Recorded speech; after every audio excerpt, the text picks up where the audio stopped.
Bom dia, queridos, bom dia para todos. Que a paz e a graça do Senhor Jesus seja conosco nesse momento e que o Espírito Santo também venha nos ajudar, né?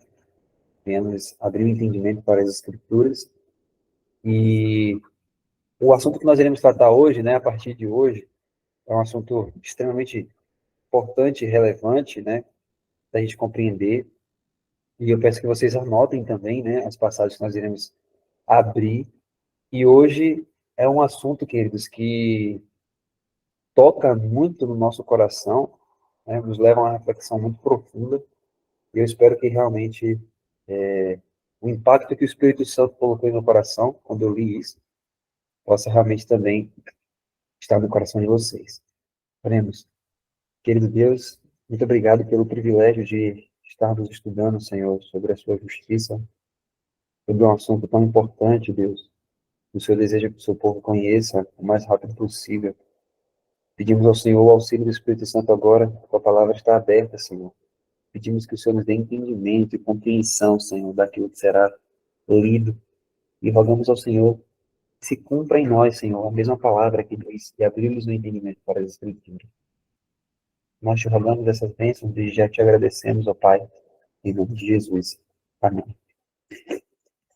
Queridos, nós vamos falar hoje sobre. Vamos começar aqui no como base um livro muito importante para esses últimos dias, chamado Graça ou Pecado. Deixa eu colocar aqui para vocês, para a gente abrir juntos. E eu peço que vocês abram a Bíblia de vocês no livro de Romanos, no capítulo 6. Romanos, capítulo 6. Romanos 6. Na verdade, aí Romanos 6 a gente abre daqui a pouquinho. Pode deixar aí marcado Romanos 6. A gente vai começar com a fala de Jesus aqui. Vamos lá. Vamos ver aqui. Nós vamos falar hoje sobre dois reinos. Eu peço que você anote e faça até uma coisinha bem bonitinha para ficar bem organizadinho aí no seu caderno, né? Se você estiver anotando. Você coloca assim de um lado, reino do pecado, e do outro lado você bota reino da graça. Nós vamos fazer a comparação, né, e as diferenças entre esses dois reinos, e precisamos refletir, né, sobre realmente sobre qual reino estamos. Nós precisamos ver isso hoje pela manhã, e esse entendimento é a base de tudo. Vamos falar sobre o reinado do pecado. Agora veja só o que Jesus fala, né? Em Lucas capítulo 14, se você quiser anotar, Lucas capítulo 14, verso 31 e 32, diz assim: Ou qual é o rei que, indo à guerra a pelejar contra outro rei, não se assenta primeiro a tomar conselho sobre se com 10.000 pode sair ao encontro do que vem contra ele com 20.000? De outra maneira, estando o outro ainda longe, manda embaixadores e pede condições de paz. Lucas 14, verso 31 e 32. Olha só que coisa. Muitos começam no caminho e esta é a coisa certa a fazer. Mas, não estimando adequadamente a força contra eles, nem seu poder para enfrentá-la, eles não prosperam no caminho como deveriam, nem como esperavam. Eles não estimam corretamente o poder do pecado, nem o seu próprio poder para enfrentá-lo com sucesso. Veja só, olha o que Jesus falou em Lucas capítulo 14. Bom, quem é que vai para a guerra para pelejar contra outro rei, sem se assentar primeiro para tomar conselho sobre com quantas pessoas ele vai, né?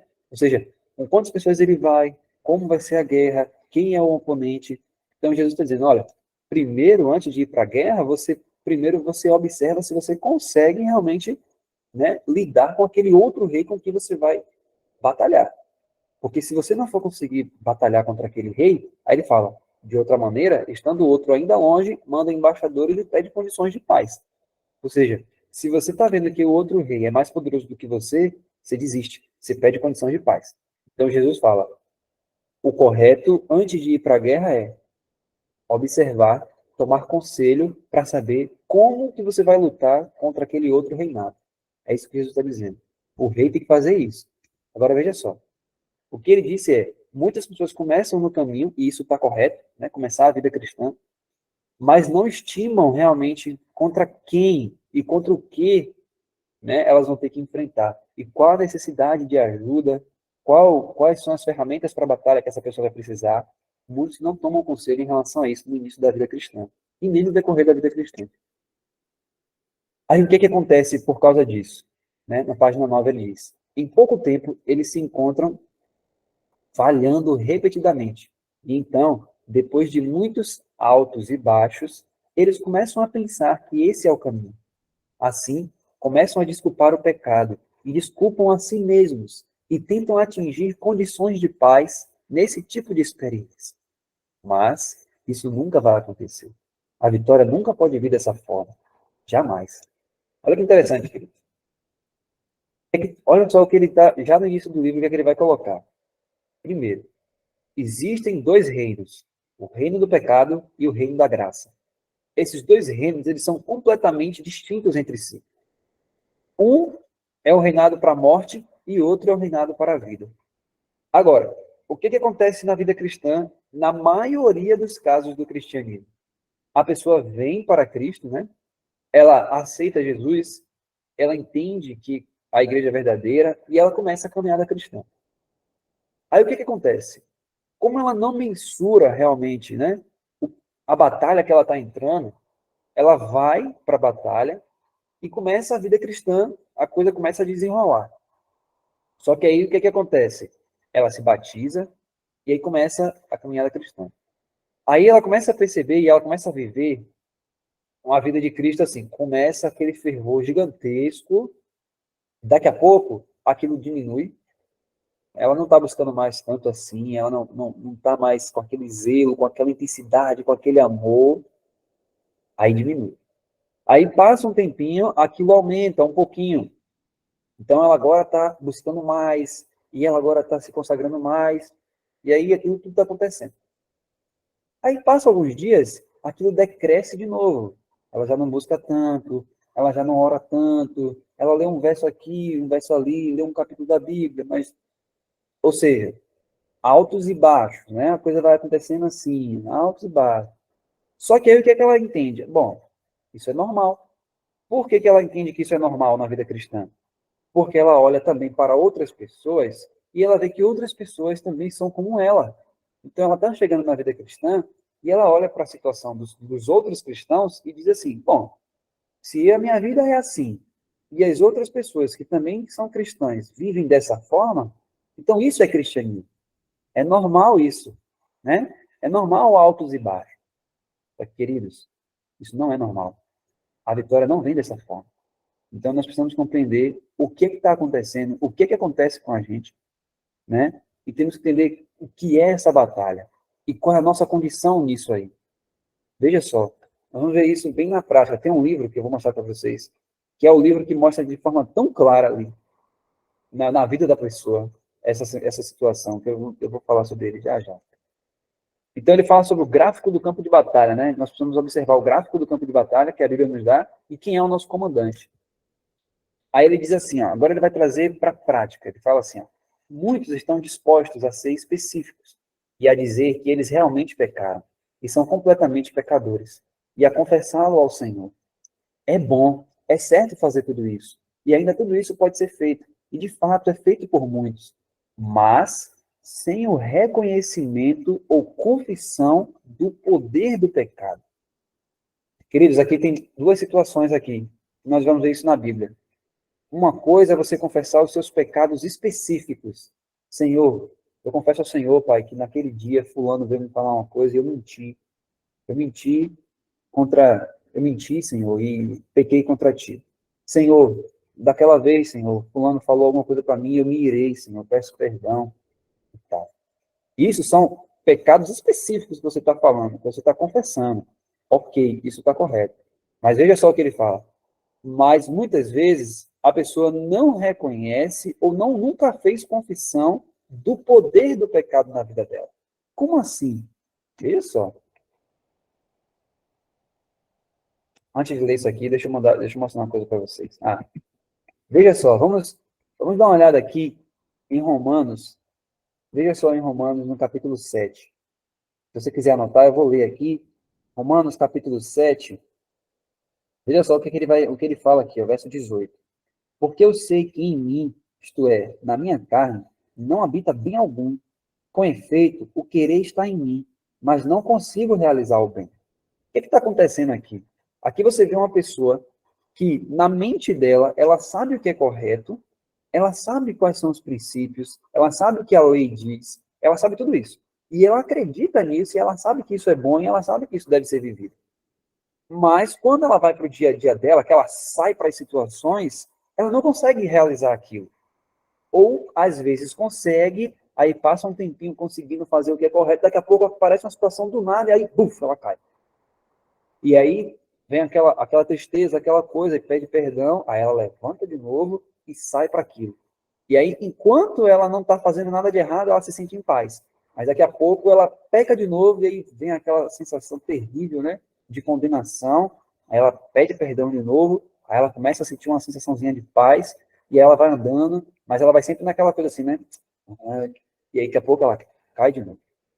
Por que isso acontece, queridos? Por que nós vivemos uma vida assim, às vezes mesmo sabendo que Cristo nos é possível, em Cristo nós podemos vencer, que a gente sabe que a gente precisa alcançar o caráter de Cristo antes do fechamento da porta da graça, nós sabemos disso, mas quando a gente sai para o nosso dia a dia, às vezes uma situação acontece e pega a gente de surpresa e a gente se ira fácil, ou então quando a gente acontece alguma coisa assim, a gente acaba mentindo, ou então pensamentos, né, que passam sobre a nossa cabeça e a gente permite que eles fiquem ali, ou pensar mal do irmão, falar mal do irmão. Por que que mesmo sabendo dessas coisas, a gente continua fazendo essas coisas? Nós precisamos entender a causa disso, percebe? Vamos ver a causa disso. E a causa disso, queridos, quando eu estava lendo esse livro, a primeira coisa que veio na minha cabeça, o Espírito Santo colocou, foi o livro que farei para a Idade Eterna. Por quê? Vocês vão ver a prática disso. Olha o que aconteceu na vida dessa mulher. Essa mulher, para quem nunca leu esse livro, que farei para herdar a vida eterna, o nome dela é Margaret Davis. Ela é esposa de pastor e ela conta a história dela, né? Que ela fala ali que ela sempre, né, esteve em família adventista, cresceu nos princípios e tudo isso. Só que o pai dela, né, ele sempre foi ensinando ali para eles a ir para a igreja e tudo isso, aquela coisa toda.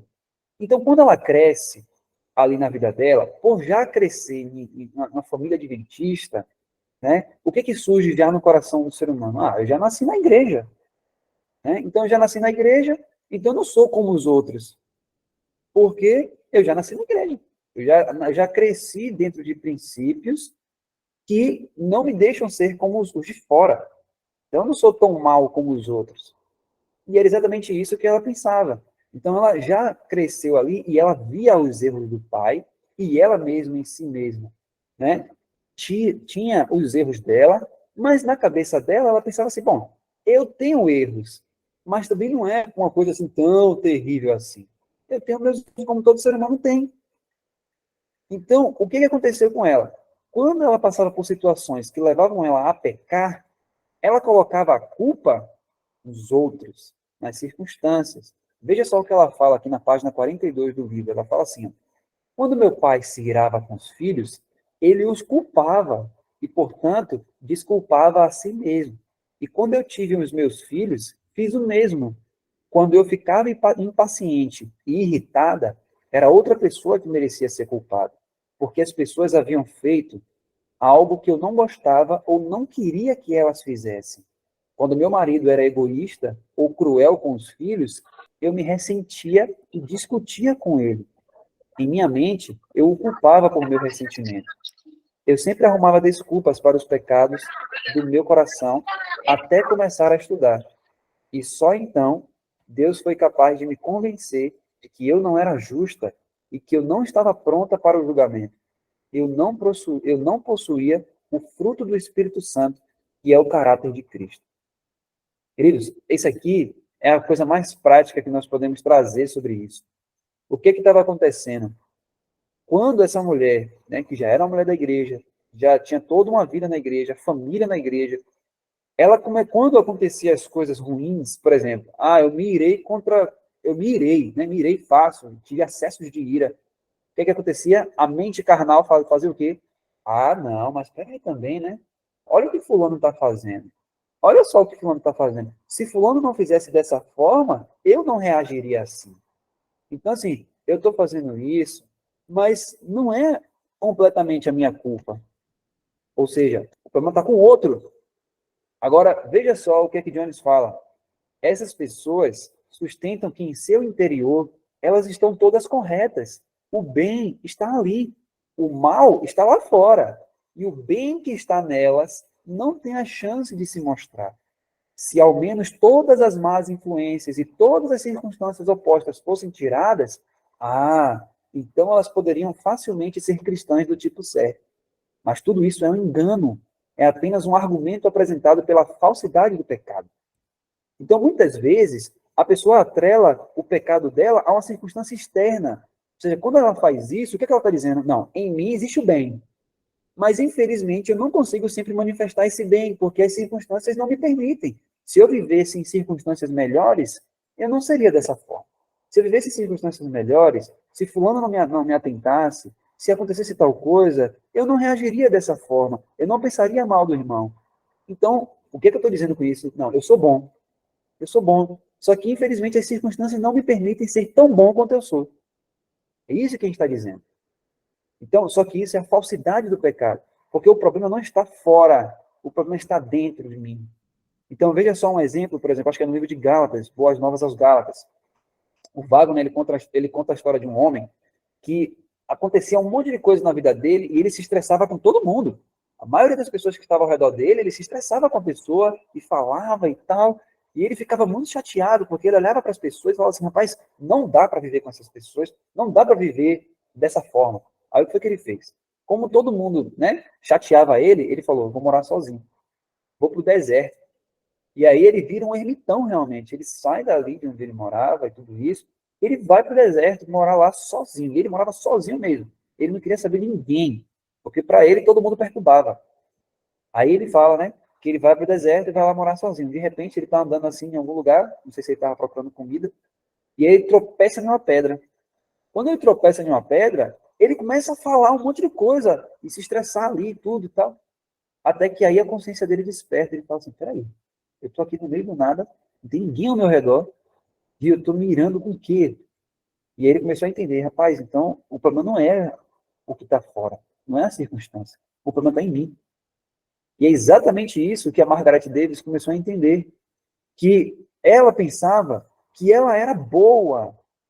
Queridos, nós vamos começar a perceber aqui, a mesma coisa a gente sente, eu vou mostrar para vocês, e como nós somos incrédulos. Cristo precisa mostrar para nós a nossa incredulidade para que ele possa nos ajudar. Nós vamos entender também ainda o que é esse poder do pecado. E se o Espírito Santo testificar em seu coração sobre as coisas que nós vamos falar, ore, depois de finalizar essa live, ore a Deus, confesse a Ele, se entregue a Ele. Nós vamos ver ainda coisas aqui. Veja só. Então, o pecado vai dizer assim para você, não, calma, você é bom. O que está acontecendo são as circunstâncias que não estão permitindo você ser tão bom assim. Só que isso é falsidade, querido. Não há bem algum. Então, veja só, na continuação. Mas quando esse poder é reconhecido e confessado, podemos ser libertos dele. E tão constantemente e tão completamente quanto ele é reconhecido e confessado, podemos ser libertos dele. Da mesma forma, tão constantemente e tão completamente.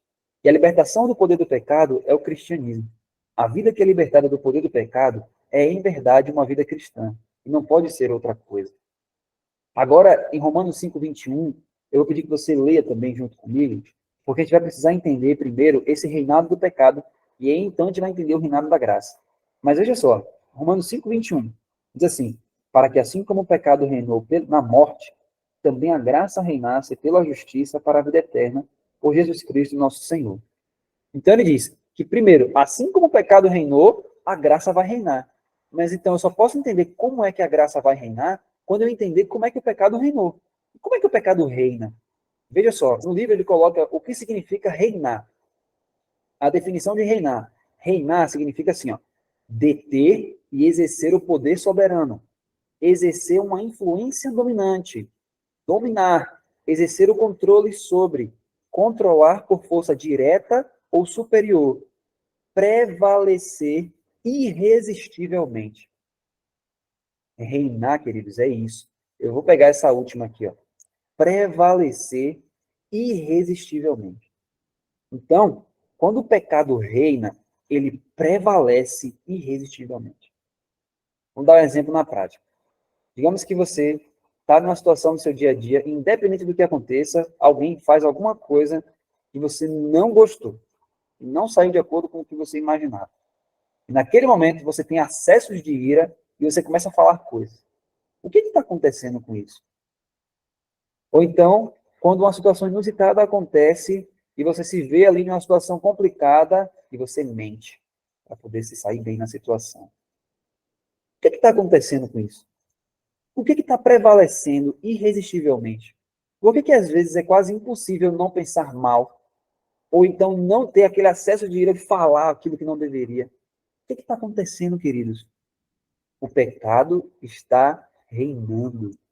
O pecado está reinando. Ou seja, pode acontecer que na sua vida você já confessou pecados específicos, mas você nunca reconheceu que você é um escravo do pecado. Provavelmente você pode estar pensando assim, ó, não, eu não sou tão miserável assim, não. Eu não sou tão ruim assim, não. Eu cometo erros deslizes de vez em quando.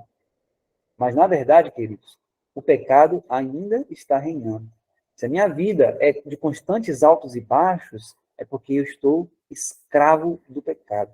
Mas você pode pensar, não, eu não posso ser escravo do pecado. Eu já me batizei tem muitos anos. Nós vamos ver isso já já. Então, o pecado, quando ele reina, ele prevalece, ele controla, ele exerce controle, ele domina. É isso que ele faz. Então, você não tem como sair dele. Todas as vezes que a circunstância pedir, você vai pecar. Então, essa é uma evidência clara que a pessoa está debaixo do reino do pecado. Porque quando o pecado reina, ele exerce o poder soberano, ele exerce a influência sobre aquela pessoa. E ela não consegue se livrar disso. Esse é o reino do pecado. Ele dá um exemplo, por exemplo, do Império Romano. Fala assim, ó, o Império Romano encheu o mundo e quando esse império caiu nas mãos de uma única pessoa, o mundo se tornou uma prisão segura e sombria para seus inimigos. Resistir era fatal e era impossível fugir. Quando ele fala da escravidão, ele diz assim, o mestre tinha poder absoluto em todas as coisas, mesmo sobre a vida ou a morte do escravo. O proprietário poderia torturar seu escravo até a morte ou matá-lo imediatamente, e ninguém poderia questioná-lo, pois tal governo reconheceu a posse e controle absolutos do proprietário sobre quem ele havia comprado. Então, ou seja, essa era a escravidão antiga. E Paulo usa a mesma linguagem para falar sobre o pecado. Então, ele está dizendo, olha, você, quando é escravo do pecado, o pecado tem poder absoluto sobre a sua vida. Ele faz o que ele quer com você. Então, todas as vezes que você passa por alguma situação, o pecado vai reinar. Ele vai dizer, faça dessa forma, você vai fazer. A sua natureza carnal vai clamar e você vai obedecer. Esse é o reino do pecado. Quando uma situação acontecer, pode ser que durante o dia você não esteja ali, né, pecando, mas quando aparecer uma situação, de repente, a sua natureza carnal vai dizer, faça dessa forma. Que isso? Você não vai ouvir isso. Repita, fale para ele, coloque ele no lugar dele. A sua natureza vai clamar isso e você vai obedecer, porque você é escravo do pecado. Essa é a condição da escravidão, essa é a condição do reinado do pecado. O pecado fala e você faz, porque ele é irresistível, ele prevalece. Esse é o reinado do pecado. Então ele continua. Esse poder é mostrado como aquele que reina, que tem domínio sobre o homem, que conhece somente o nascimento da escravidão, o nascimento natural, que o mantém longe de fazer o bem que ele gostaria de fazer e que ele ama, e faz com que ele faça o mal que ele não faria e que ele odeia. Essa é a condição, querido, do reinado do pecado, como ele mostrou, a gente viu aqui em Romanos 7. O pecado fala, e você, mesmo sabendo o que é correto, mesmo sabendo quais são as virtudes do reino, da graça, mesmo você sabendo qual a vontade de Deus, e você aceita, e você ama aquilo, você gosta, você acha bonito tudo aquilo que está na Bíblia, mas simplesmente quando chega no dia a dia, na prática, você não faz isso. Por que você não faz? Porque existe outro reino dentro de você. E é aí que está o problema. Porque na mente você sabe o que é correto, sabe tudo o que deve se fazer, mas na prática você não consegue.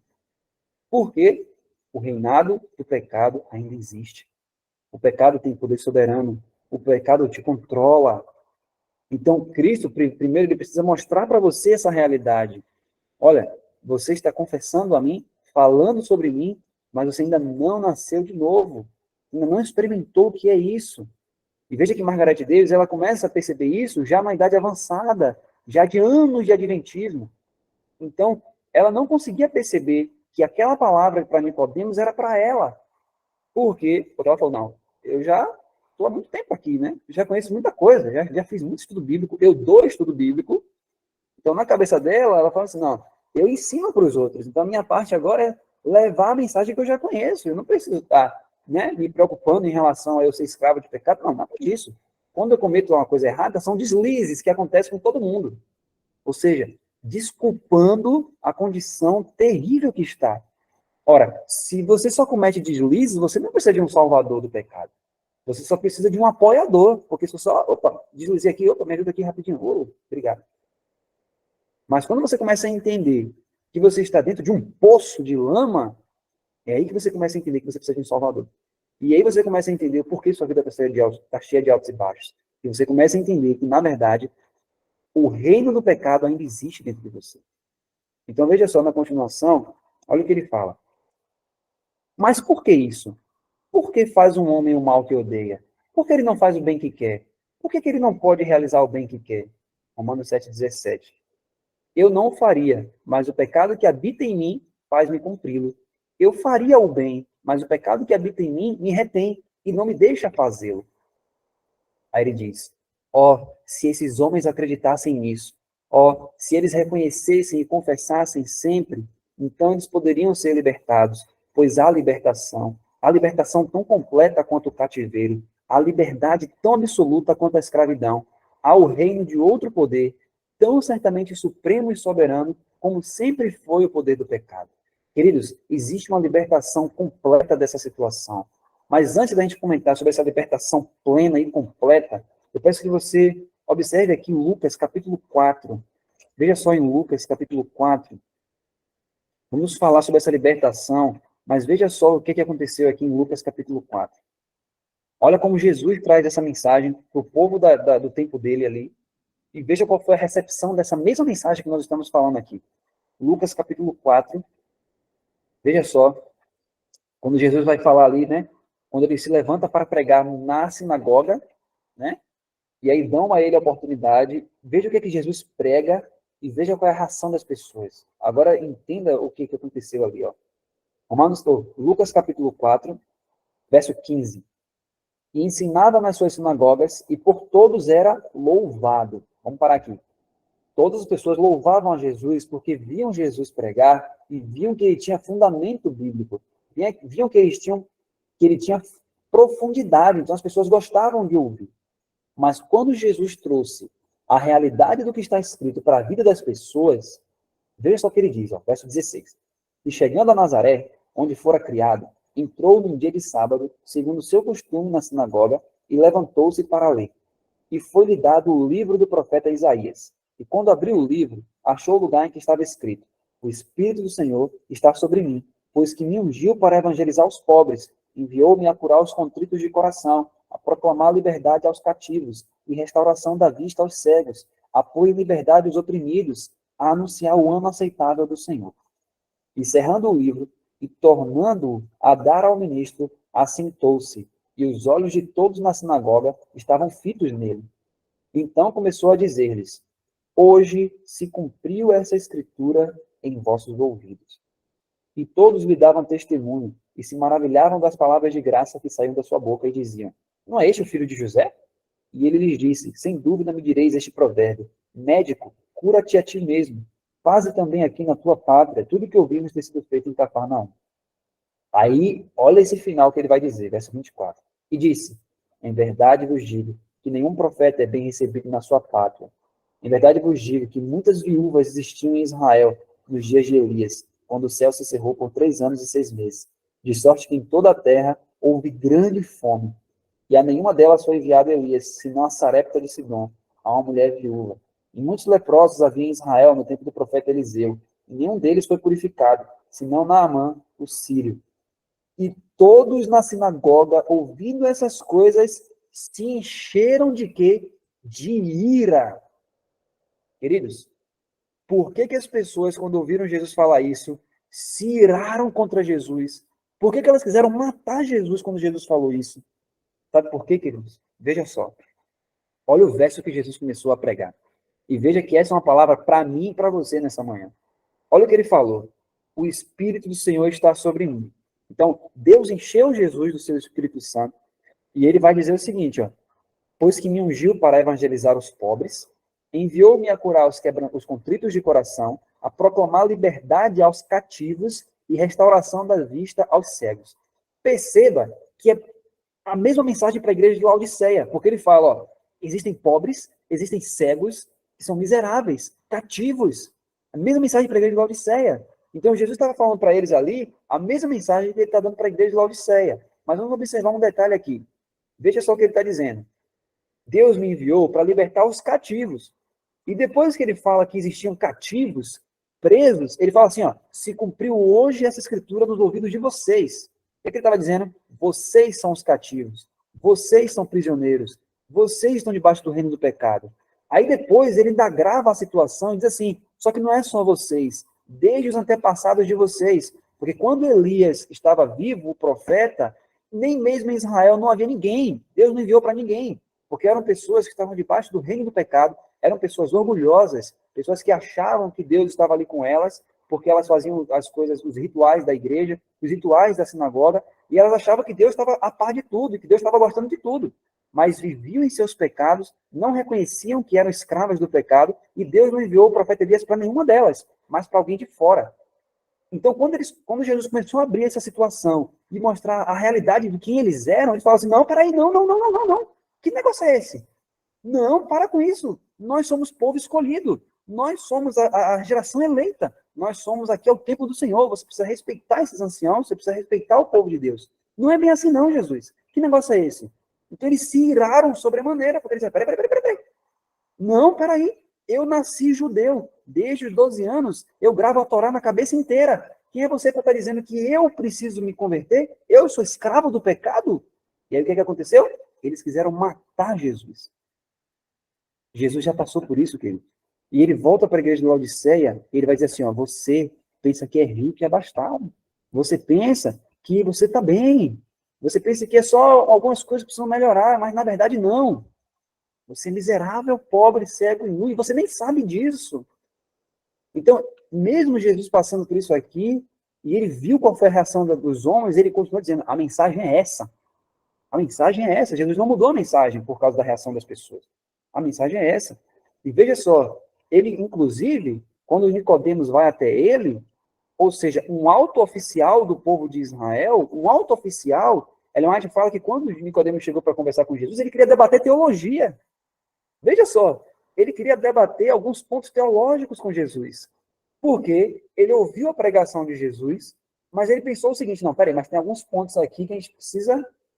Aí, quando ele foi conversar com Jesus, ele fala que Jesus observou aquilo e falou assim, ó, você não precisa de debates, você não precisa de pontos argumentativos ou teológicos a entender, você precisa nascer de novo. Ou seja, você precisa de uma transformação completa de natureza.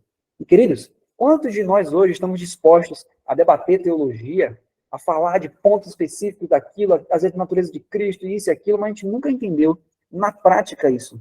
A gente nunca viveu na vida diária a vida de Cristo na sua plenitude. Mas veja, quando Cristo fala isso, ele está falando para mim e para você. Ele está dizendo assim, ó, você precisa nascer de novo. E aí, por que muitas pessoas, muitas vezes, nunca nascem de novo? Porque elas entendem que elas são boas o suficiente, só precisam de ajuda em alguns pontos, como aconteceu com o povo judeu. Mas veja, se no meu dia a dia, quando acontecem situações, eu sou levado, eu sou impelido a pecar, e eu não consigo, realmente, eu não tenho como, eu sinto assim, Senhor, eu não consigo, aquilo já prevalece sobre mim. Queridos, é isso que está acontecendo. O pecado está reinando. O pecado está reinando, e eu preciso de libertação. Então, Jesus já disse para mim, olha, você precisa ser liberto. Então, nós precisamos sair do reinado do pecado e passar para o reino da graça. Mas eu só consigo passar para o reino da graça quando eu reconheço e confesso absolutamente, não somente alguns pecados específicos, como se fosse um deslize, mas eu reconheço que eu sou um escravo do pecado. Eu reconheço a minha condição de escravidão e dizer, Senhor, me liberte, Senhor, porque eu sou escravo. Eu posso estar confessando um pecado aqui ou outro ali, Senhor, mas é certo que quando acontecer de novo, eu vou cair. Me ajude, porque eu não tenho forças, eu reconheço isso, por mais que eu nasci na igreja, Senhor. Por mais que eu já tenha anos de igreja, eu reconheço que eu continuo sendo escravo. É isso que Jesus Cristo quer ouvir de nós. É isso que ele quer que a gente reconheça, queridos. E esse reconhecer não é somente falar. Digamos que eu chego para Deus em oração e falo, Senhor, me liberta porque eu sou escravo, eu reconheço, eu preciso de ti. Sem ti eu não consigo. Aí eu levanto dessa oração, aí no meu dia a dia, eu não leio a Bíblia, eu não oro, eu não busco as coisas espirituais, não canto nenhum tipo de hino, não penso em Jesus no meu dia a dia. Será que eu realmente eu reconheci isso? Ou somente foi da boca para fora? Então, veja só que em João, no capítulo 3, quando ele fala com Nicodemos, ele vai dizer assim, ó, em João, no capítulo 3, ele vai dizer aqui, ó, verso 7, não te maravilhes de eu te ter dito, necessário vos é nascer de novo. Então ele disse para Nicodemos, Nicodemos, não fique maravilhado não, não fique maravilhado, porque se você for ler o desejado, você vai ver que Nicodemos ficou irritado consigo mesmo, ele se irritou com ele mesmo. Por quê? Ele entendeu que aquelas palavras que Jesus estava falando era para ele. Só que fica dentro dele, né? Por que ele fica chateado e irritado?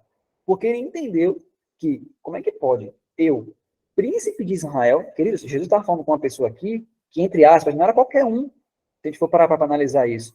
Era uma pessoa que era príncipe em Israel, era uma pessoa que tinha como função explicar a Torá, explicar as escrituras para o povo de Israel, era uma pessoa que dominava as línguas, né? O hebraico, o aramaico, o grego, seja lá as línguas que fossem necessárias, ele tinha que dominar, porque ele era um mestre, ele era um príncipe, as pessoas tinham que ir a ele para aprender. Então, por isso que nessa condição, quando ele vai até Jesus, ele queria debater teologia. Por quê? Bom, eu sou príncipe, eu explico a palavra, eu faço parte do Sinédrio, então assim, eu sou alto escalão. Aí Jesus falou assim, olha, você precisa nascer de novo. Você ainda não reconheceu que você é escravo do pecado, você está preso. Provérbios 5:22 fala que o pecado como uma corda prenderá o ímpio. Os laços do pecado prenderá o ímpio. Então, quando a Bíblia fala do pecado, muitas vezes a gente aplica por de fora. Então, muito provavelmente, quando Jesus começou a falar que o Espírito do Senhor está sobre mim, eu vim libertar os cativos, na cabeça daquele povo, fala, é isso mesmo, Senhor. O Messias vem para nos libertar dos opressores de fora, o problema está lá fora. Ele fala assim, não, o problema está aí dentro, o problema está com vocês. Vocês querem a libertação do jugo romano, mas vocês estão presos a um rei muito mais tirano do que Roma. Vocês se preocupam com Roma, quando, na verdade, dentro de vocês existe um princípio que, se for solto, vocês vão se tornar piores do que os imperadores. Vocês vão fazer piores atrocidades do que Nero. Dito e certo. Porque naquele mesmo dia, eles quiseram matar Jesus. E isso poderia ser pior do que qualquer imperador poderia fazer. Então, queridos, por que é tão importante a gente reconhecer isso? Se você for ler o primeiro capítulo do Grande Conflito, você vai ver a história de mulheres ali. E isso é muito terrível.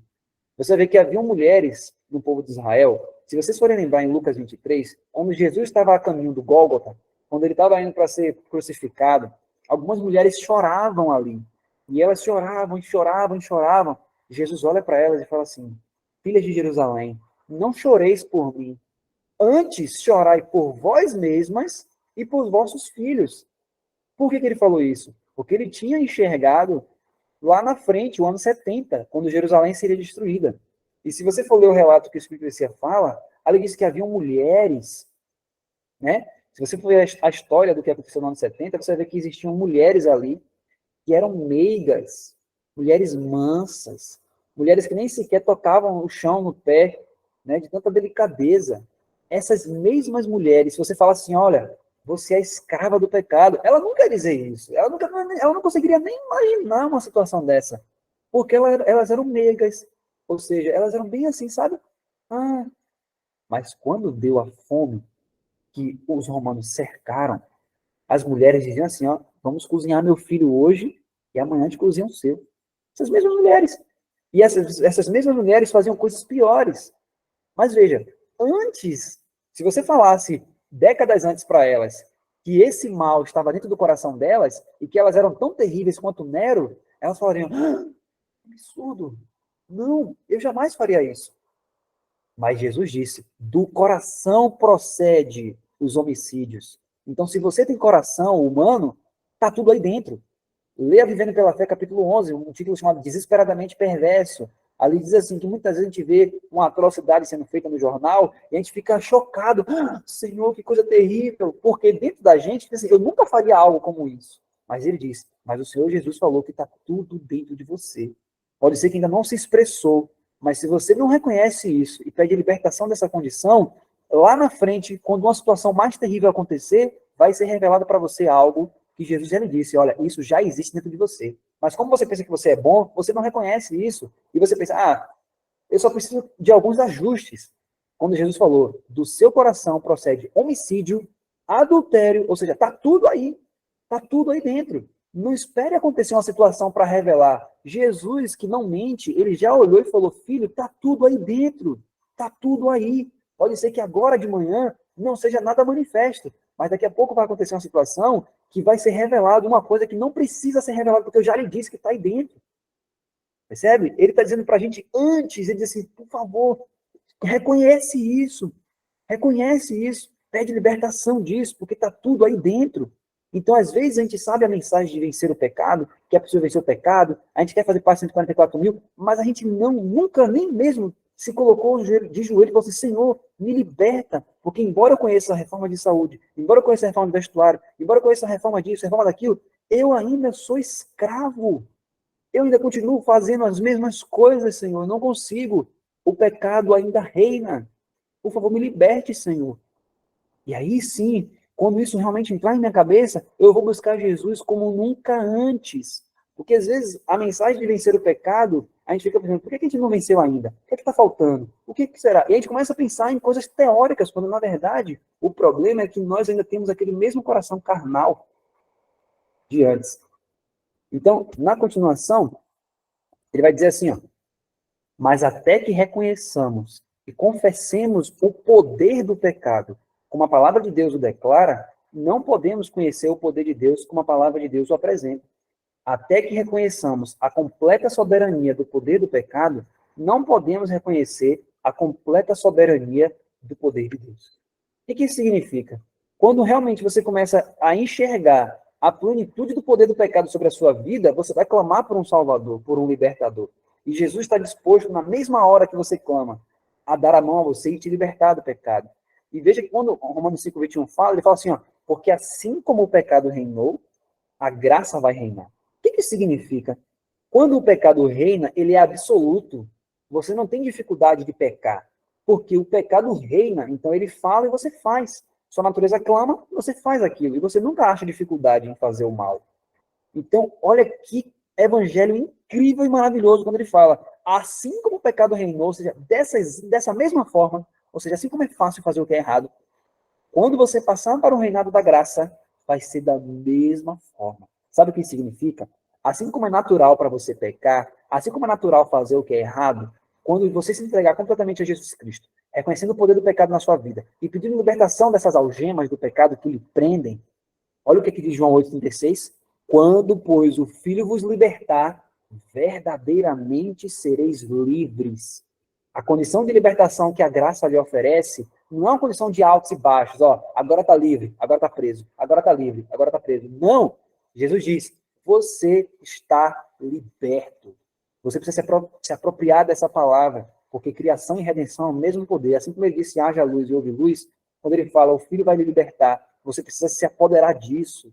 E você precisa primeiro reconhecer a sua condição. É isso que ele quer que você entenda. Então, se você não conhece a completa soberania do pecado, você nunca vai conhecer a completa soberania de Deus. Porque a graça vai reinar da mesma forma que o pecado reina. E você sabe como é que o pecado reina, porque você já serviu ao pecado muito. E a graça vai reinar da mesma forma, ou seja, vai ser natural obedecer. É interessante que às vezes você vê às vezes as pessoas debatendo, né, sobre a natureza de Cristo. Aí você vê uma pessoa que acredita que Jesus veio com a natureza antes da queda. Aí você vê outra pessoa que acredita que Jesus veio com a natureza depois da queda. Aí elas começam a pegar textos da irmã White jogando um contra o outro, como se a Ellen White fosse bipolar. Uma hora a Ellen White escreve uma coisa, outra hora a Ellen White escreve outra. Mas nenhuma das duas pessoas, muitas vezes, nunca entendeu, por exemplo, um texto que a irmã White fala assim, ó, que a constante inclinação para o bem de Jesus era um constante regozijo para os pais dele. Aí a pessoa pega assim, tá vendo aqui, ó, Ellen White escreveu esse texto, então aqui é um texto pré-lapsariano, é um texto que mostra que Jesus veio com a natureza de Adão antes da queda. Aí outro pega outro texto da irmã White, aí fala assim, não, tá vendo aqui, ó, mas esse texto aqui mostra isso, isso, isso. Queridos, quando a gente entender de fato, a mensagem para nós vamos começar a enxergar na vida do próprio Jesus isso. Por que que Jesus, mesmo vindo com a nossa natureza, como que ele conseguia ter uma constante inclinação para o bem? Porque Jesus, queridos, ele nasceu do Espírito. E a mesma condição de nascer do Espírito é dado a todo que crê em Jesus. Você precisa nascer da água e do Espírito. Quando você nasce do Espírito, a graça passa a reinar em você. E a graça reinando em você, ela vai fazer com que se torne natural fazer o bem. Em vez de você ter inclinações para o pecado, como é no reinado do pecado, o Evangelho diz assim, ó, agora as suas inclinações vão ser para o bem. Então Jesus vivia isso. Jesus, apesar de ter uma natureza nossa, ele tinha constante inclinação para o bem, porque é isso que a graça faz. A graça quer fazer isso com você. Quando 2 Pedro 1,4 fala assim, ó, porque nós somos feitos participantes da natureza divina, a natureza divina só se inclina para o bem. E Jesus, apesar de estar em carne como a nossa, em semelhança de carne pecaminosa, a inclinação dele é para o bem.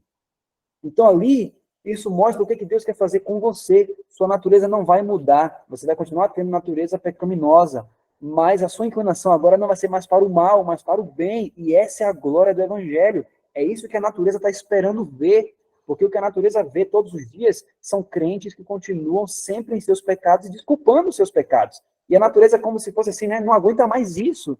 Ela quer ver pessoas se dobrando de joelhos, dizendo, Senhor, eu sou escravo do pecado, me liberta, Senhor. E Jesus quer libertar, queridos. Jesus veio para isso. O Espírito do Senhor está sobre ele até hoje, e ele está ungido por Deus para libertar os cativos. Os cativos somos nós. Precisamos de libertação, queridos. Precisamos ser libertos. Não adianta eu entender a perfeição de caráter, eu entender que é possível, se na minha vida eu não experimentar isso. Eu preciso experimentar o poder da graça. E Jesus está disposto. E olha que coisa maravilhosa. Olha o que a Bíblia fala. Onde abundou o pecado, e na minha vida abundou o pecado. Você precisa entender isso. Na minha vida abundou o pecado. Na sua vida abundou o pecado. Aí ele diz. Onde abundou o pecado, ou seja, onde era natural fazer o que é errado, onde era natural pecar, onde era natural mentir, onde era natural pensar mal do irmão, onde era natural ser inimigo dos meus irmãos, onde era natural fazer o que é errado, onde era natural adulterar, onde era natural fazer tudo isso, agora vai ser muito mais natural fazer o que é certo. Vai ser muito mais natural buscar as coisas de Deus. Olhe, por exemplo, no Desejado de Todas as Nações. Jesus, quando criança. Ali, se você for ler os primeiros capítulos do Desejado, você vê que quando as outras crianças, os outros jovens de Nazaré tinham tempo livre, eles iam brincar, eles iam fazer coisas naturais de criança, né, de adolescente. Mas Jesus não ia com eles. Jesus ia para a Bíblia. E ele tinha desejo de ler a Bíblia. E ele ficava ali o tempo todo lendo as Escrituras, e orando, e tendo comunhão com Deus, e aquela coisa. E aquilo era estranho. E vocês? Aí Ellen White fala que alguém chegou para ele e perguntou assim, né?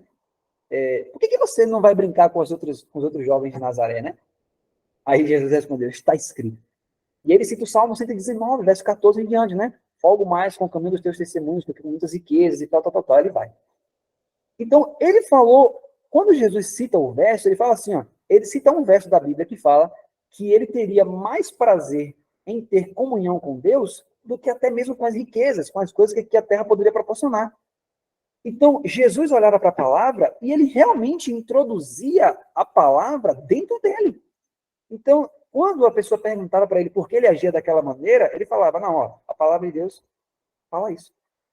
E não, e aí no livro, acho que é Estudo sobre Fé, fala assim, agora, a gente não vai só dizer a palavra diz, mas a palavra faz, porque a palavra opera, a palavra é uma palavra viva.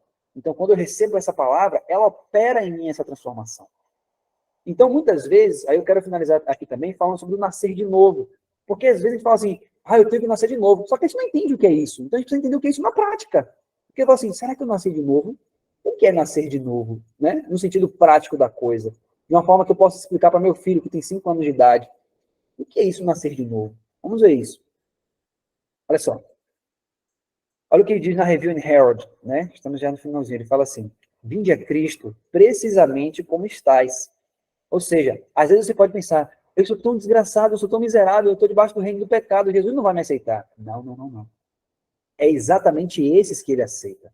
É exatamente esses que ele veio salvar. E aí ele diz assim, ó, Vinde a Cristo precisamente como estáis, e contemplai o seu amor, até que o vosso duro coração se quebrante. Um coração contrito e quebrantado, Deus não desprezará. É a virtude que emana de Jesus que fortalece os propósitos do coração de se afastar do pecado e se apegar àquilo que é a verdade. É a virtude de Cristo que produz o arrependimento sincero e genuíno.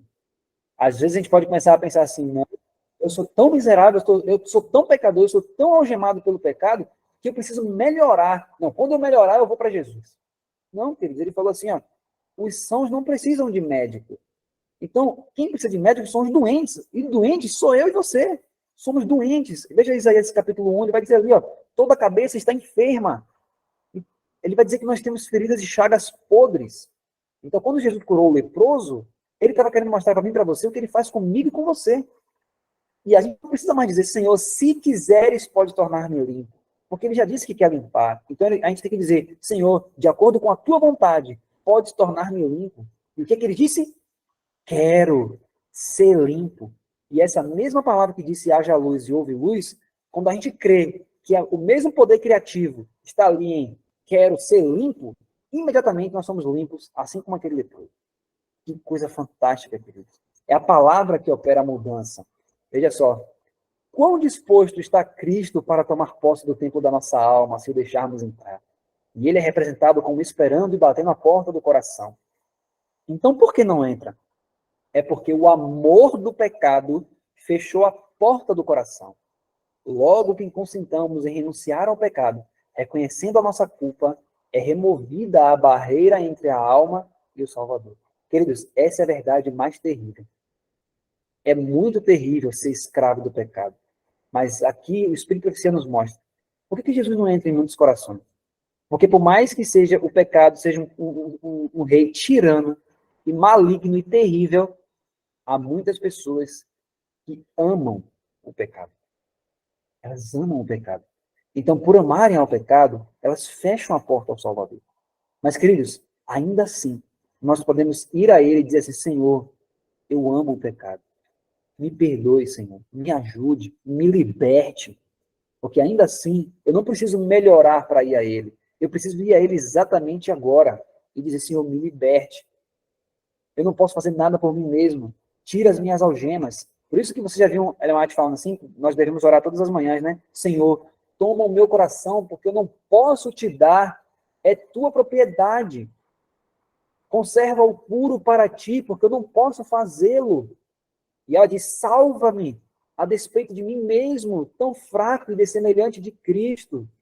Aí ela diz, molda-me, forma-me, eleva-me a uma atmosfera pura e santa, onde as ricas correntes do teu amor possam fluir por minha alma. O que é isso, queridos? Reconhecimento.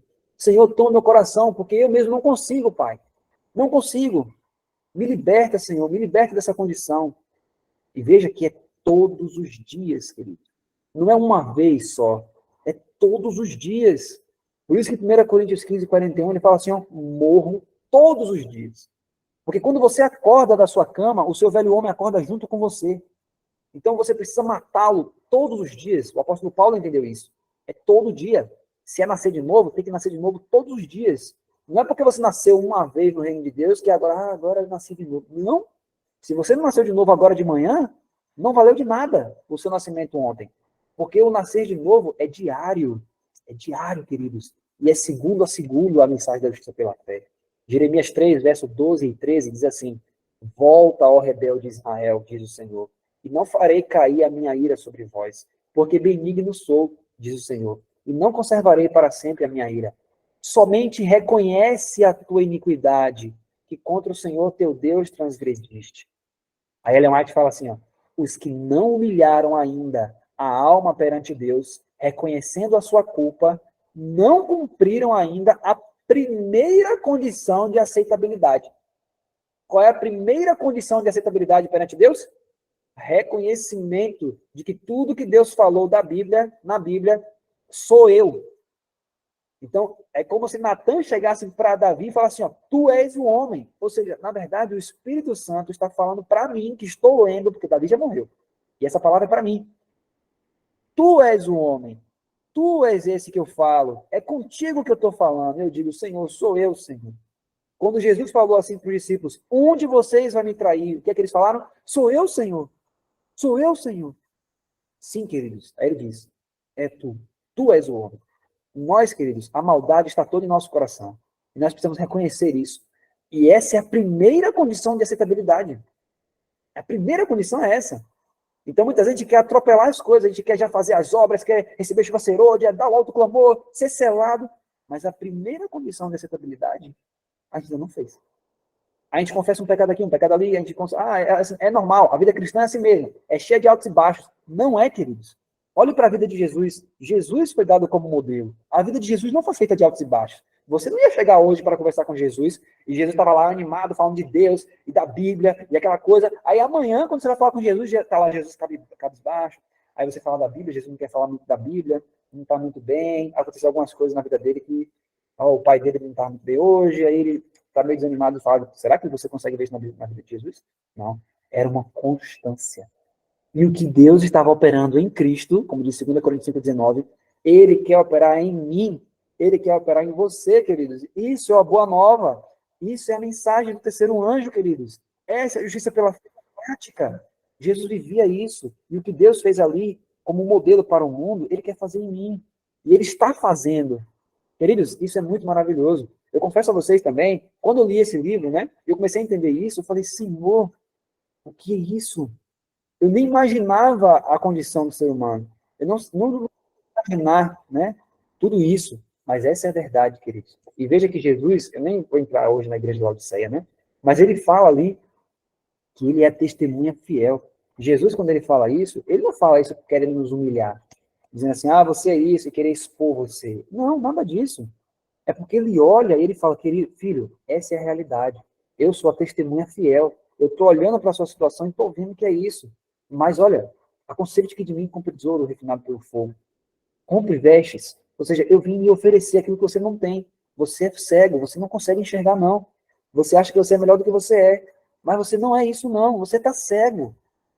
E aí veja que ele falou as mesmas coisas para os fariseus em João 9, e os fariseus falaram assim, não, nós não somos cegos. Aí Jesus fala, bom, se vocês fossem cegos, o pecado de vocês seria expiado. Mas como vocês dizem que veem, vosso pecado permanece. Em João capítulo 9, né? Então, nós precisamos reconhecer, e reconhecer que o pecado reina, e que essa condição, queridos, é diária. Não é porque eu tomei uma decisão por Jesus há 5 anos atrás, há 6 anos atrás, que agora sim eu sou um verdadeiro cristão e sou nascido de novo. Não. É todo dia. Olha que interessante, eu vou finalizar com o texto do livro A Mensagem do Terceiro Anjo, de 1897.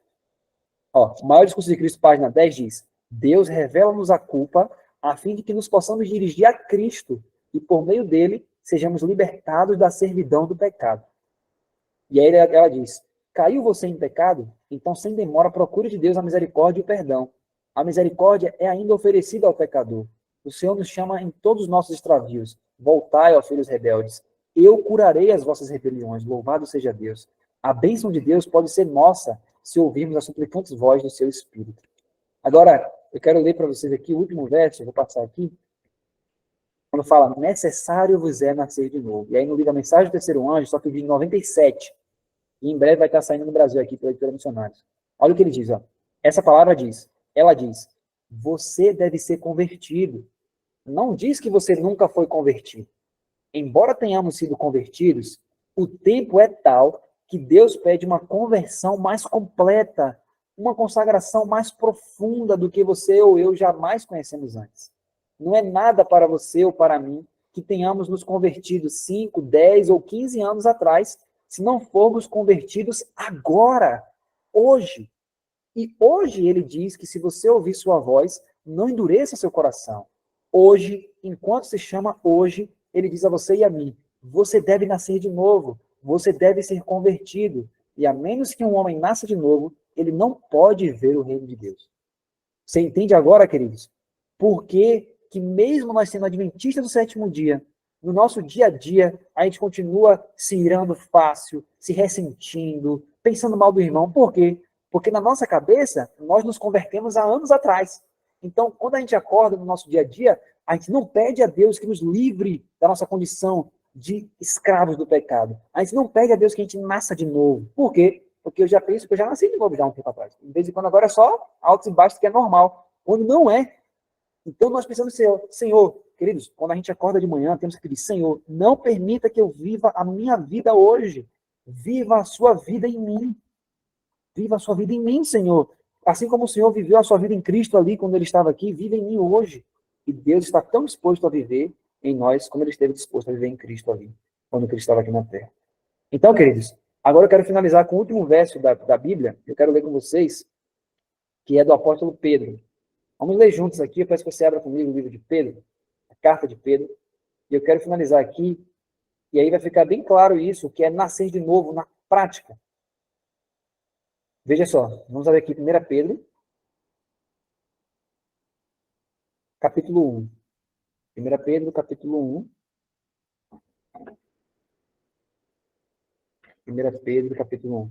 Você começa a entender, então, que quando isso for uma realidade em nossa vida, você percebe que esse peso do pecado, aquele medo de que Jesus volte, vai sair de nós. Porque por mais que a gente entenda que a mensagem é essa, a gente, no fundo, tem medo de que Jesus feche a porta da graça e a gente fique de fora. E por mais que a gente pregue, por mais que a gente leve para as pessoas, no nosso dia a dia a gente não consegue ter uma experiência viva com Jesus. E a gente fica se perguntando por quê. Essa é a causa, querido. O pecado tem reinado em nossos corações, apesar de sermos adventistas do sétimo dia, de crermos na mensagem, o pecado continua sendo como soberano. Mas se eu entendo que isso é uma questão diária, todo dia de manhã, eu vou me apresentar a Deus e dizer, Senhor, que o meu velho eu morra hoje, eu me entrego a Ti, Senhor, faça essa obra em mim, porque eu não consigo fazer por mim mesmo. E o que é que vai acontecer? Eu vou para as escrituras de manhã cedo e a palavra, eu vou recitar aquela palavra e guardar na memória. E aí sim, Salmo 17 se cumpre. Pela palavra dos teus lábios, me guardei das veredas do destruidor. 1 Pedro 1, 23. Olha só o que é que diz aqui, 1 Pedro 1, 23. Olha só o que é que vai dizer. Vou ler aqui para você, para gente, ó.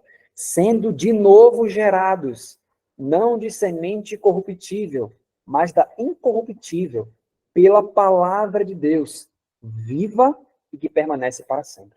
Então, o que é nascer de novo? Como é que você nasce novamente? Como é que você é gerado de novo? Pela palavra. O que significa isso? Você agora vai nascer pela palavra. A palavra de Deus vai lhe dar uma nova natureza. No livro Desejado de Todas as Nações, diz assim, ó, a palavra destrói a natureza carnal. Queridos, veja que profundo isso. Então, veja só, se eu sou uma pessoa que tem problemas de mentir, eu vou começar a entender, nós estudamos ontem à noite isso, né?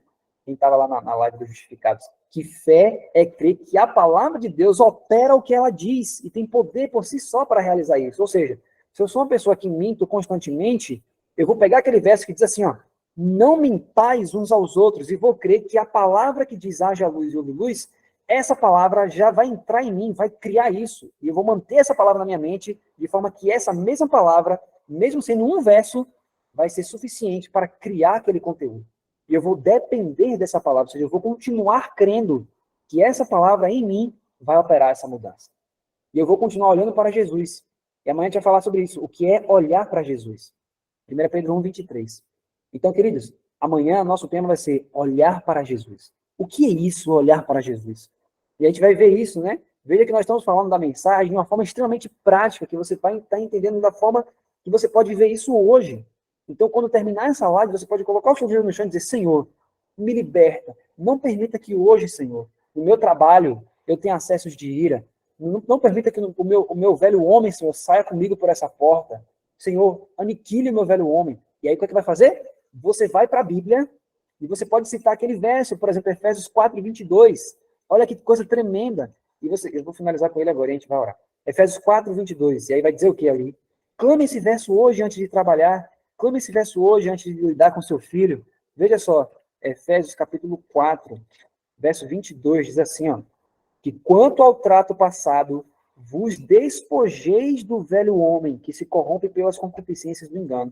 Queridos, ouça esse verso como sendo a palavra criativa, dizendo assim, ó, vos despojeis do velho homem. E a própria palavra, ela que vai gerar isso em você. É isso que Pedro está dizendo. Então, a palavra vai criar o novo homem em você, porque você está lendo isso e clamando essa promessa. E a promessa, por si só, como ela é criativa, ela cria em você o novo homem. E isso todos os dias, queridos. Precisamos aprender a ter o hábito de clamar essa promessa todos os dias. Romanos 6,14, o pecado não terá domínio sobre vós. E a palavra vai criar isso em você. De forma que você vai ser um novo homem todos os dias. Queridos, a Margarete Davis, se você for ler o livro que falei para a vida eterna, você vai ver que ela experimentou isso. Ela experimentou essa mudança. E você vai ver que mesmo sendo adventista, ela conta que do nada, assim, quando ela começou a experimentar isso, alguém chegou para ela e falou assim, Margaret, o que está acontecendo? Eu estou vendo mudança em você. Eu quero estudo com você. A pessoa pediu estudo bíblico, só pela mudança que viu no dia a dia daquela mulher. Ó, queridos, que coisa maravilhosa. Essa mensagem é muito maravilhosa. E ela nos mostra Cristo, como Cristo me ama, como Cristo te ama. E apesar de sermos escravos, foi exatamente para esses que ele veio. É para nós, queridos. Cristo se deu a si mesmo por nossos pecados. Ele quer fazer essa troca. Ele quer ser meu intercessor hoje. Ele quer ser meu substituto hoje. De manhã cedo temos que pedir, Senhor, seja meu substituto hoje. Que não seja meu temperamento, mas o seu. Que não seja as minhas reações, mas as suas. Que não sejam os meus pensamentos, sejam os seus, porque os seus pensamentos são mais altos do que os meus. Senhor, seja o Senhor em mim. Aí se cumpre o mistério do Evangelho.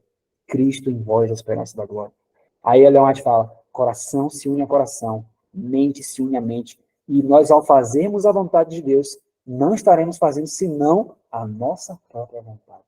A minha vontade, a vontade de Cristo, vai emergir em uma só. E ele vai ser verdadeiramente, na minha vida, osso dos meus ossos e carne da minha carne. Louvado seja o nome do Senhor, queridos. Queridos, que essa seja uma experiência diária. Que essa seja uma experiência diária. Eu digo isso porque, verdadeiramente, depois que eu comecei a entender essas coisas, eu tenho tido uma experiência viva com Jesus, todos os dias. De forma que Jesus, quando eu falo de Cristo hoje, quando eu estou falando isso aqui para vocês, eu estou falando da minha realidade. Tudo que eu falei para vocês eu tenho vivido. Eu tenho clamado a Deus diariamente. Senhor, não permita que eu viva. Que seja o Senhor hoje. Que não seja eu. Que não sejam as minhas reações. Porque eu sei que se eu levantar da minha cama e for o meu eu mesmo, quando acontecer qualquer coisa, situação, eu vou fazer tudo errado. Então eu não permito que eu mesmo viva. Eu quero que Cristo viva.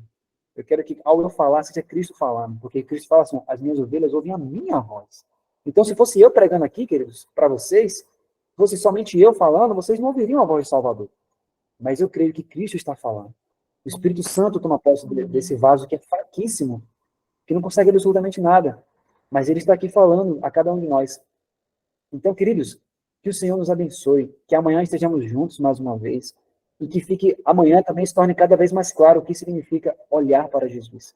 E que seja, queridos, de grande alívio para você, que compreende que pode vencer o pecado, mas muitas vezes não está entendendo por que na sua vida você ainda não está vivendo essa mensagem que você sabe que é a verdade. Queridos, reconheça isso. Coloque seus dedos no chão. Chore se preciso. Mas peça a Deus essa libertação. E Deus quer dar essa libertação. E que isso aconteça, queridos, com cada um de nós, em nome de Jesus. Vamos fazer uma oração, então? Vamos orar juntos. Oremos. Querido Pai de bondade, muito obrigado, Senhor, por nos fazer reconhecer, ó Pai, e nos mostrar aquilo que nós nunca vimos, ó Pai. Nos mostrarmos, ó Pai, a nossa condição. E muito obrigado, Senhor, por não nos lançar em desespero, porque está escrito, todo aquele que vem a mim, de maneira nenhuma o lançarei fora. Amém. Ah, querido Jesus, obrigado, Senhor, porque realmente, Senhor, se fôssemos nós mesmos, ó Pai, nessa condição, sem um Salvador, estaríamos completamente desesperados. Mas obrigado, Jesus, porque o Senhor desceu às partes mais baixas da terra. O Senhor desceu até o profundo lamaçal, Senhor, e veio nos resgatar. O Senhor veio, Senhor, está lado a lado conosco. Obrigado, Jesus, por não se envergonhar de nos chamar irmãos. Obrigado, Senhor Jesus, porque diariamente o Senhor está disposto a viver a sua vida em nós. Ó, Senhor, não permita, meu Pai, que seja nós mesmos vivendo hoje. Não permita, Senhor, que o nosso eu apareça, mas é necessário que a gente diminua, que a gente desapareça, Senhor, que o Senhor cresça em nós, Senhor. Nós te pedimos, ó Pai, libertação dessa condição de escravidão, Senhor. Que nós possamos compreender que essa é uma situação diária, Senhor. Que possamos escolher a Cristo todos os dias. Por favor, Senhor, opere essa mudança em nós. Nós rogamos a Deus que nós possamos viver o reinado da graça, Senhor. Que as coisas do Espírito sejam naturais para a gente, assim como era natural, Senhor, fazer as coisas do pecado. Que no reinado da graça, Senhor, seja natural para nós fazer as coisas do Espírito. Por favor, Senhor, só o Senhor pode operar isso em nós. Toma nosso coração, porque nós não podemos te dar, Senhor. Por favor, opera, Senhor. Opera em nós. É o que nós lhe rogamos. E também clamamos a promessa que está escrito: vos despojeis do velho homem. Amém, Senhor, que assim seja, Deus. Também está escrito: haja luz. Que assim seja, Senhor, porque está escrito também que o Senhor resplandeceu em nossos corações, para que a luz do Evangelho de Cristo possa resplandecer em nós e através de nós, Senhor. Nós te agradecemos por tudo, meu Pai. Muito obrigado, Senhor, em nome de Jesus. Amém, Senhor.